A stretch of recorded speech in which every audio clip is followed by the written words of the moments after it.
ancestors' stories and bringing them to the stage. Stories from 1864 to 2017. Stories like a freed slave having to flee the South in the Northern Migration. Stories like people fleeing communism from Hungary in 1956. Stories like the man fleeing, his father fleeing Iran in the 1979 revolution there. Stories that unite us. What unites us? First, we're all immigrants. We're all immigrants. If you are not indigenous, you are an immigrant or a descendant of an immigrant. And what is that common story? The common story is we are descended from people that said no.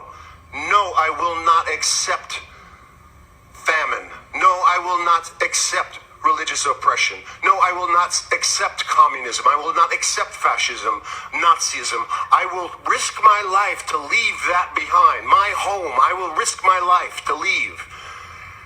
And they did it. Some didn't. That's not who we're from. Then they made this arduous journey and survived. Some didn't survive. Bless them. But we're not descended from them. And then, most of them land with nothing and make a life for themselves and future generations. That's something fantastic, isn't it? That's the hero's journey. That's mythic.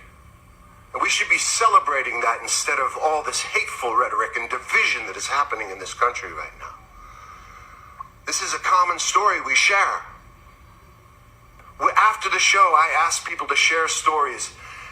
And I ask people to raise their hands and ask how many people are immigrants. And some hands come up and they say what year they came.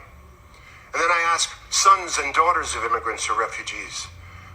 More hands come up. Grandsons, granddaughters of immigrants or refugees. More hands come up. Before you know, the whole audience has had their hand up.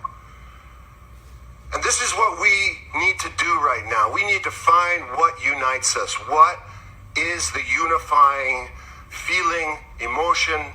What is the unifying thought, the unifying philosophy that we all share? And that's what, when we're knocking on these doors, we should have that in our hearts. That everyone matters.